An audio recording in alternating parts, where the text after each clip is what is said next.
Sinigurado ni Alain Maliksi na malaki ang kanyang magiging bahagi upang sila ay magwagi.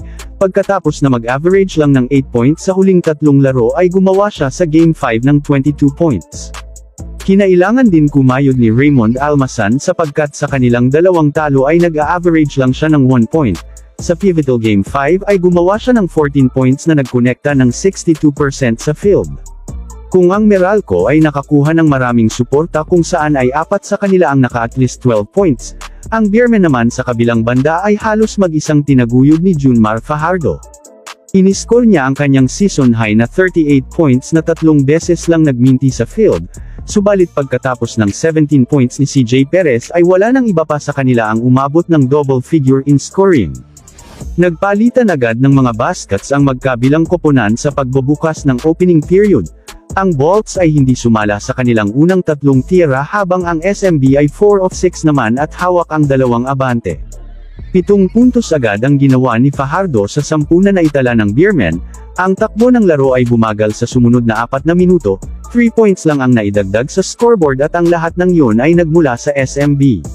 Subalit pagbalik ng Meralco sa timeout ay 4 straight points ang in-score ni Maliksi para maabantehan nila ang Beermen, na sinagot naman sa kabila ng 2 jump shot ni Super Marcio, at 2 free throw ni Cruz.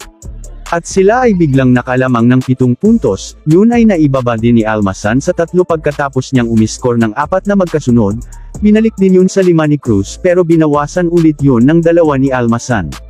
Nakailang sagot pa ang San Miguel pero ang Meralco ay hindi rin nagpadaig at ang period ay natapos na 1 puntos lang ang naglalayo sa 2 koponan.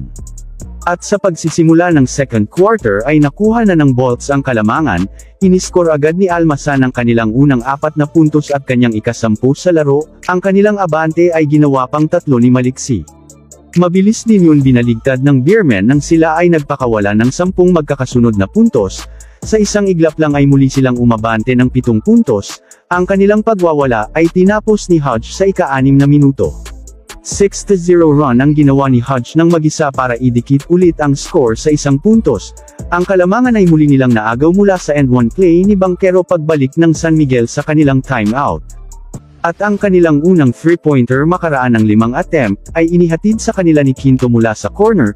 Sila ay nakalalamang na ng 5 puntos nang tapusin ni Fajardo ang kanilang katahimikan. At ang Beermen ay nagsimula ulit makaabante ng 2 puntos, gayunpaman ang Meralco ay ibinalik ulit sa kanila ang 2 kalamangan bago tumunog ang buzzer nang makapagkonekta si Maliksi ng 3-point bomb. Ginawa ng 3 ni Almasan ang kanilang abante sa simula ng third quarter. Tinabla ni Perez ang score nang bumitaw siya ng 3 ngunit tig-1 3-point bomb naman ang naging sagot ni Newsom at Quinto. Ang kanilang distansya ay naging 8 pagkatapos ng 2 free throw ni Newsom, agaran din yung tinapyas ng Beermen bago sila tuluyang maiwanan, sa ika-7 minuto ay naitabla ulit nila ang score.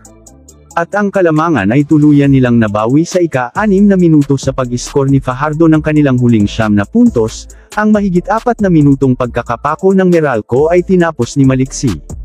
7 sunod-sunod na puntos ang kanyang pinasabog para maibalik nila sa kanila ang kalamangan, sa pagbitaw ni Newsom ng 3-point shot ay naging 4 ang kanilang abante.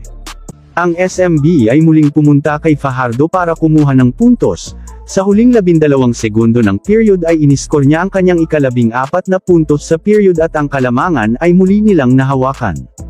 Agresibo ulit sa pag-score ang Meralco sa simula ng final quarter, 9-2 run ang kanilang naging panimula para makontrol ulit ang laban, sa pag-takeover ni Newsom ay naging 8 ang kanilang lamang. At sa unang pagkakataon sa laban ay pinaabot na yun ni Almasan sa 10 sa ika-5 at kalahating minuto, ang depensa nila ay kanilang pinahigpit, ang SMB sa loob ng 3 minuto ay 2 free throw lang ang naitala. Ngunit sila ay hindi na nakascore sa loob ng mahigit 3 minuto, kaya naman sila ay nadikitan ng Beermen sa 3 puntos, sa huling 16 na segundo ng laro ay hindi pa rin sila nakascore. Pinadala nila si Perez sa stripe kaysa makabitaw pa ng 3, gumana naman ang kanilang plano dahil isa lang ang kanyang naipasok, sila ay abante ng 2 at ginawa yun 4 ni Nuno para selyuhan ang kanilang panalo.